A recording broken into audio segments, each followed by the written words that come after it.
Welcome to Simply Cyber Live, where we dive deep into the digital abyss of cybersecurity, illuminating the pathways of modern defense. Today, we are privileged to sit down with an absolute rock star in our field, Nick Ascoli, the CEO of Foretrace, a data leak and exposure management platform, and also a penchant for great ASCII art. We're going to pull back the curtain on cutting-edge developments, explore innovative solutions, and delve into the future of not just information protection, but understanding data leakage in the modern ecosystem. If you've ever wondered about the vanguard of cyber defense, you're in for a real treat. So plug in and power up, friend, because this is a conversation you won't want to miss. All right, we're joined by Nick Ascoli, founder and CEO of Foretrace, data leak and exposure management platform. Very cool. Nick, with your extensive experience in different facets of cybersecurity, what led you to create Foretrace, and what was the particular gap in the market that you wanted to fill? Yeah, I started Foretrace. The gap is from my own work. I started Foretrace basically after doing reconnaissance as a part of various projects that I've worked on, or as actually something in my job description. And I needed something to automate the recon we were doing, to scale it out and speed it up. I tried a lot of approaches to automating it, the existing ones that are more popular on the market, a lot of open source frameworks, a lot of custom, sort of trying to tailor an existing tool to fit my use case, unsuccessfully. So I needed something tailor focused on finding exposed data. And that's exactly what we set out to build at Foretrace, which is a product dedicated to finding data exposure, which has been the symptom of, most of the major data leaks especially of the last like 6 months, but definitely of the last couple of years. Yeah, there was a news story in today's news about Irish police and undercover Irish operatives where a spreadsheet with their information was exposed for 2 weeks or 2 hours. Either way, not good, right? Yeah. It's like the knock list from Mission Impossible 1. Well, 2 weeks and 2 hours is it's impressive to resolve it in that amount of time today, because we see stuff that's been out there for A, 2 months, and B, 2 years. Yeah. And actually there was a Toyota leak very recently that was like a decade. So two groups of 5 years. Yeah. It's pretty wild. The amount of time something stays out there without being found by the person who needs to find it. So it often gets found first by an adversary. Oh yeah, absolutely. And I've certainly stood up a honeypot, and within an hour or less, it's getting pinged and stuff. Oh yeah. And it's important that people realize too, it's not just leaky S3 buckets all the time, right? That these data leaks can manifest in many different ways. Yep.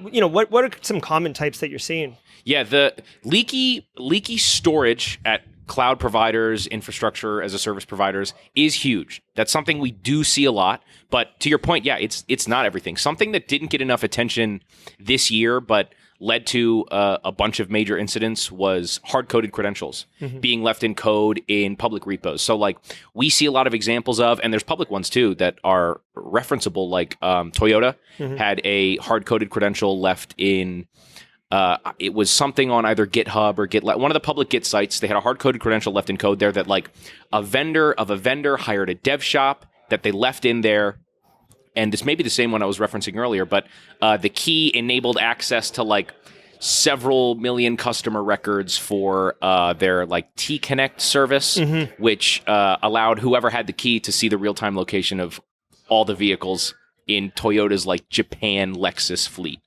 So hard-coded, that's just one example, right? There are tons from the last year or couple years of hard-coded credentials being left in public repos or in code that's publicly accessible, leading to the same flavor of data leaks that a leaky bucket might. Yeah, and I mean, you're really calling attention to this new term that I just recently found out about called fourth-party risk, where, it's a supply chain downstream from a third party. And that sounds like just what you're saying. When you're doing relationship or business with, company A, you're not really asking them, tell me who company B is, and going down the line until you find all the parties. Exactly, which is why our approach is pretty agnostic to source. We're not actually concerned about who you think is handling your data. We're just concerned about where it ends up. Yeah. Because, you hire a third party who also hired a third party who has data. So I love the fourth party term. It helps capture that problem. Yeah. And it's surprise, you're not the only game in town hiring third parties to do work. So you have a lot of experience presenting at security cons and contributing to cyber podcasts. How has this visibility and exchange of ideas influence your approach at Foretrace? Yeah, I think it influences my approach in that a lot of the content, a lot of the stuff we build, a lot of the content, tools, features, map back to things we hear in the industry and kind of the most collaborative environment and the most voice of the industry can be found at conferences. Mm-hmm. So this industry does a great job of saying the problems that it has, and B, collaborating on solutions and talking very openly about them. And conferences foster that sort of the nature of collaboration that exists in the industry, and so do podcasts. Yeah. I think they're both really important and do a good job. It's something this industry does very well is work together. Yeah, especially I would argue, in the last 5 to 10 years, the industry the culture of the industry has transitioned from more of a, I would say, toxicity into a more collaborative, inclusive community, which lends this sharing of ideas without, fear of, kind of negative Absolutely. Repercussions. Yeah. So it's great. You recently conducted research on the biggest data leaks of 2023. Can you share some of the common root causes you identified and perhaps a few surprising insights that might surprise the guests? Yeah, unfortunately, the common causes are the ones we already talked about. They've been the common causes, and they remain the common causes, which is leaky buckets, leaky storage. Not just from the things you'd imagine, not just S3, not just Azure, blah, but there's a lot of providers that applications use as a part of storage for web application backends that aren't nearly as popular, but are just as leaky in that by default their application backends are public. And then hard-coded credentials has been. I have a talk at DEF CON specifically where I'll go through all of the different leaks of the last year. It's like a year in review data leaks, and hard-coded credentials led to some of the largest that we saw. But there's a lot. I think one of the ones that might surprise viewers, might not, depending on what news you read, is the emergence of the ransomware groups leak sites. Mm-hmm. So this was something that everyone has sort of long been suspicious of when ransomware came on the scene, which was a long time ago, but then resurged more recently. Adversaries always had the ability, they have your system locked down. If they deployed some sort of rat code or something with exfil capabilities, not only do they have your stuff locked down, but they can take what they want, right? They have theoretically access to all the files, and they started doing that. And especially in the last couple years, they put up on public-facing websites that literally anyone with an internet-connected toaster can go to and download the organization's files if they don't pay the ransom. So not only for most ransomware groups can you see the whole corpus of victims they have live right now, but if they don't pay the ransom, anyone with an internet connection can download everything. And when the ransomware actors exfil, they exfil everything they can. Yeah. They don't organize the files before they release them. They don't sanitize them, obviously. It's just available for download. So that's been big. That's been a big trend, and it's gotten people to pay the ransom, the threat of that leak. Yeah, it is certainly an incentive. And it must be so lucrative because we just saw with Clop and MoveIt, they didn't even encrypt the data. They just exfilled and selling it like I guess straight cash, homie, on the data exfil side, right? Yeah, seriously. And something that that's sort of like a trend that I really hope doesn't come to fruition, but I predict, which obviously it has come to fruition a bit, which is ransomware without the ransom. Yeah. You can just finding the right bucket or finding the right SharePoint directory that someone clicks share via URL on gets you the crown jewel. So instead of some complicated internal, multi-stage post-exploitation framework using attack path internally, just the right Google search can land you at what you would have netted from a real internal campaign anyway. So adversaries know that, and it's why they front load campaigns with recon now to try and find the crown jewel before they get in. So the trend I hope doesn't come to fruition is find the crown jewel and just hold it for hostage and demand payment without needing to, the technical overhead of maintaining a big ransomware infrastructure. Yeah, I mean, it's not about lead 0 days. It's about getting paid, right? Yeah, At the end of the day, the criminals don't care about how sexy their attack is. They just want to win. And they're trying to get margins down. They're trying to improve margins. That's one way to do it. Hit their Q4 numbers, exactly. Right? So speaking about adversarial reconnaissance, it really is driving the new field of data exposure management. Can you elaborate on this and really explain how your unique platform replicates adversarial red team techniques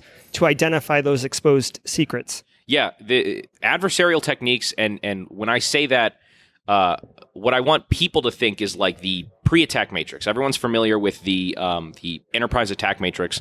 Before the reconnaissance phase was in the regular attack matrix in the form it is now, it was a separate matrix called pre-attack. Now it's a part of the same thing. But when I'm talking adversarial reconnaissance techniques, that's what I'm talking about, right? The techniques that adversaries use in very real attacks and well-documented attack chains and pipelines. And what we've done at Foretrace is taken the things that you'll find, the documented techniques that you'll find in the pre-attack matrix, and anything really documented in the public at all in terms of techniques that adversaries or red teams are using to actually compromise companies, and we've just automated them. So it is the stuff we used to do for work, the team at Foretrace, and we've taken the sort of like white glove, we've automated what we used to do when operating this as sort of a white glove service, so that it scales out more appropriately. So the difference between like the recon phase of a pen test and like what Foretrace does, as an example, is that we do it all the time. It's like you're constantly getting a picture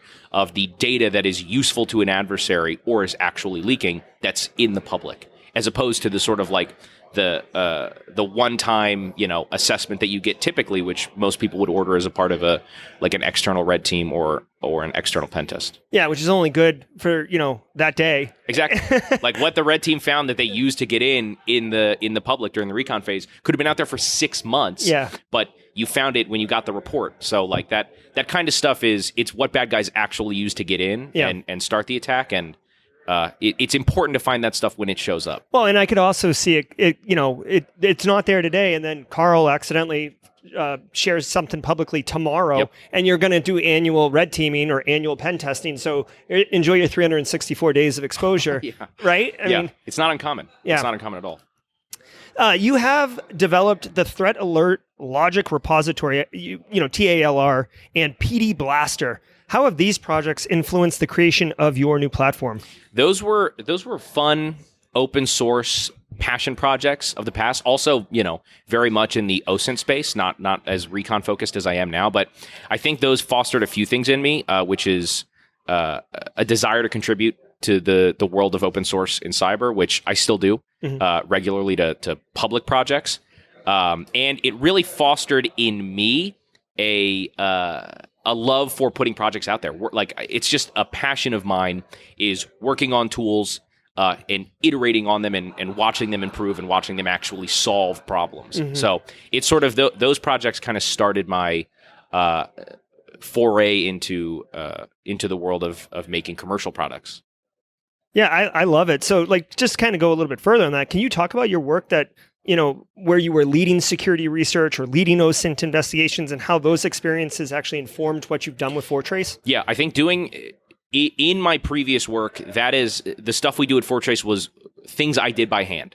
These were things that me and the other people at Foretrace did as a part of our job without automation. So knowing how to do it by hand, like in great detail, and repeating that process a lot is what has enabled us uniquely to automate it. So what we've automated is exactly what we used to do by hand. So you still get the benefit of the actual TTP that a hired hand would use to detect whatever the exposure is, but in an automated fashion. So instead of ordering an assessment for, a one organization and like 5 of your subsidiaries, we're doing, we can do a couple thousand a day and all the time with the same exact approach we used when doing it by hand. Yeah, and same fidelity and quality. Yeah.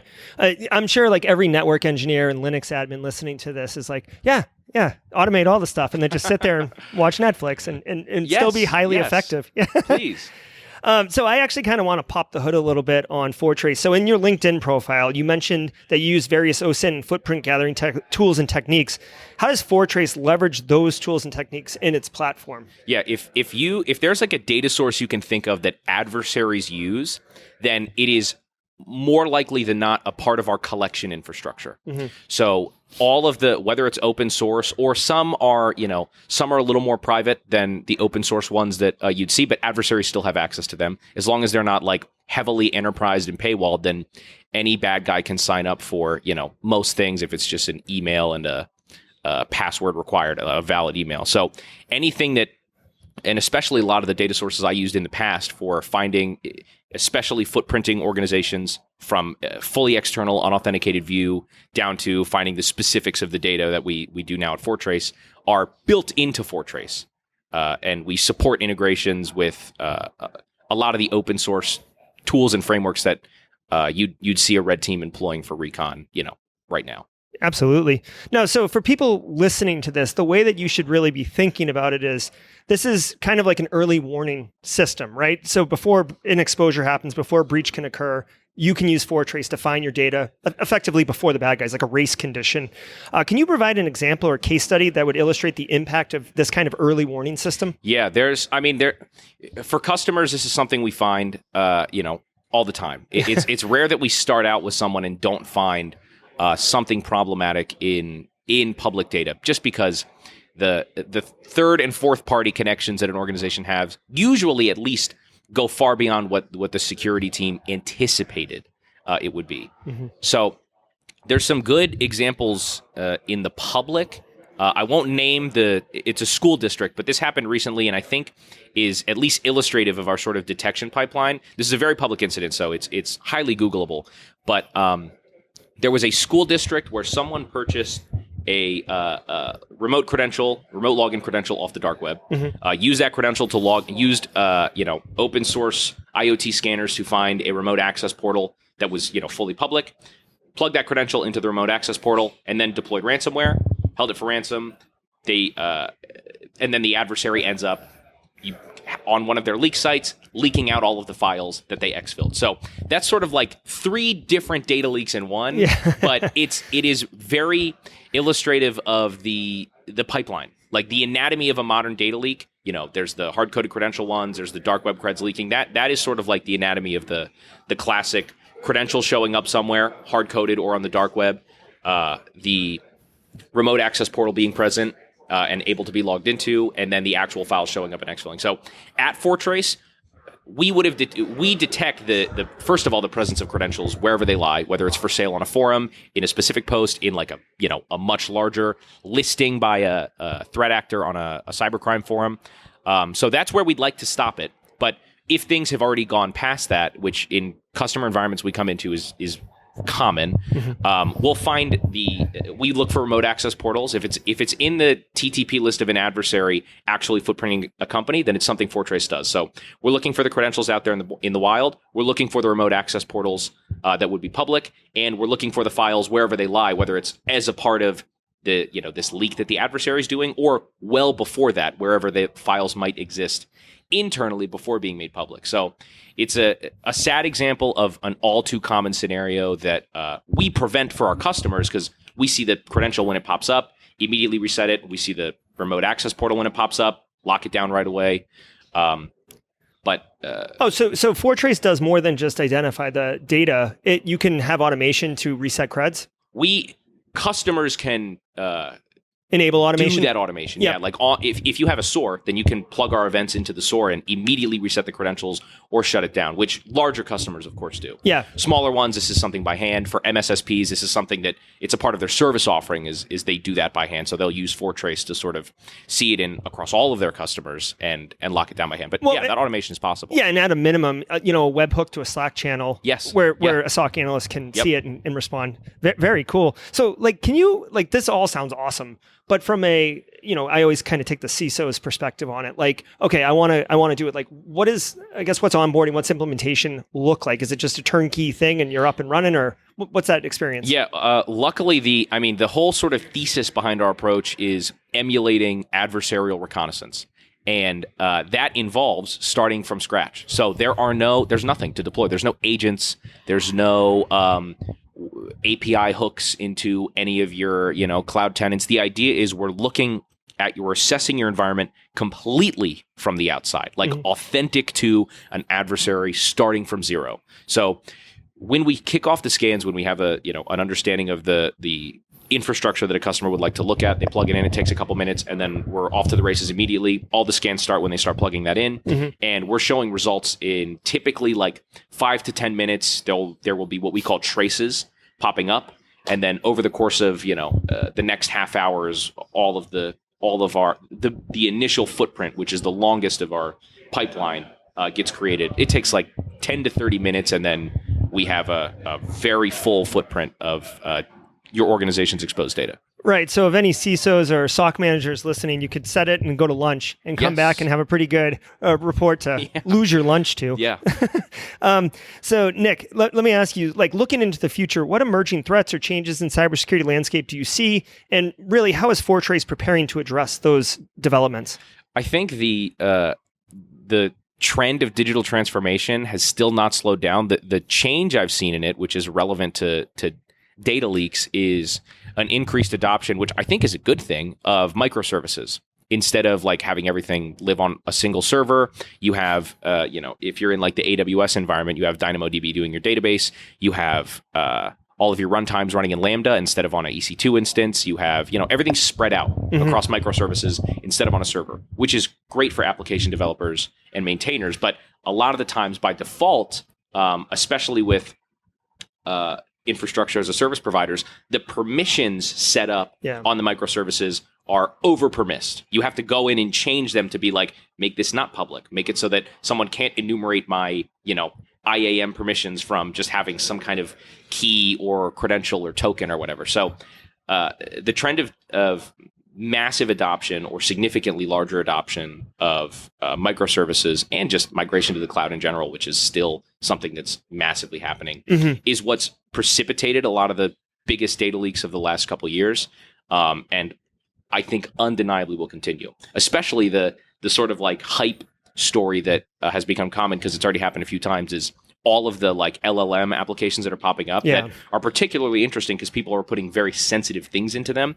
When those are developed on a more usually a shoddier implementation of these microservices that I'm talking about. So those applications leaking raw conversation data or developers' questions to these bots has already happened a few times, and I'm sure will happen a few more. And as the like corpus of data that these tools are consuming conversationally from people gets larger, that'll undeniably net a couple larger incidents in the next couple years. Yeah, I love that. And just as a follow-up, and I don't know if you have this information, but when you are helping your clients and they discover these breaches, and especially in the cloud and the microservices, I'm not sure if you're involved in the follow-up iteration, but I'm curious if you're seeing a trend around the engineers not being skilled, particularly in IAM within cloud services. That's something that I'm seeing as a gap in the knowledge base, because a lot of engineers are like on-prem engineers and they get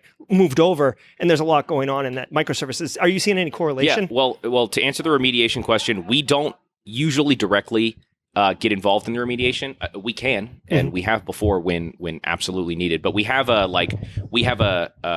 we call it our mascot, Total Recon Tim. There's a bot of Total Recon Tim in Foretrace where all of the, like if we have a major incident that pops up through one of our traces, he'll generate you a report. Well, it's an amorphous, it's literally a mannequin head with night vision goggles on, generates, hyper-specific recommendations for how impact statement of what this leak is, why it matters, what got out there, and how to solve it, how to assess the damage, and how to fix it going forward. With taking all your scan history, all your public digital footprint into account to build a recommendation. So that is typically how our recommendations function. Is off of that, and that's a recent thing we released that's been very, very powerful for customers actually fixing data leaks. But the trend of IAM developers like coming from internal to cloud tools, undeniably, your assessment is correct. In that they're not classically trained in cloud identity management. And that's probably why we've seen so many leaky buckets. Is because you make an S3 bucket public. It's very easy to make it public. Yeah. It's a little more complicated to pick exactly what resource. It's not that complicated, but it's a little more complicated to pick exactly what resource should be accessing it. Yeah. So it's definitely a symptom to the problem. I do appreciate AWS changing it from open by default to Yes, closed by default finally. last year. Yeah. So really quick, you had mentioned your open source projects. As we round out, what's your GitHub name? Because I'm sure people want to check out not just Foretrace, but also your projects. My GitHub handle is Nick-FT. Nick-FT. Yeah, and specifically the project you'll see me commit to the most that I'd like to shout out is Deep Dark CTI. Okay. Which is great for getting started in understanding the footprint of like public leak markets, which is a great place to start looking to see if your data is showing up in places. Oh, fantastic. All right. I'll actually put a splash of that on the video, and people go check that out. We've been talking with Nick Ascoli, founder and CEO of Foretrace. Definitely go check out that product, and thanks for your time today. Hey, everybody. I hope you enjoyed that content. Keep the cybersecurity train going by connecting with the other Simply Cyber community resources. We have the Discord server that's lively and always keeps the conversation going. You can connect with me directly on LinkedIn. And also, every single weekday morning on the Simply Cyber channel, we're doing live daily cyber threat briefings, 8 a.m. Eastern Time, as well as Thursday at 4:30 p.m. We're doing live stream interviews with industry experts, and we produce videos that we push out every Wednesday morning. I'm Jerry from Simply Cyber. I hope you enjoyed the content, and we'll see you in the next one.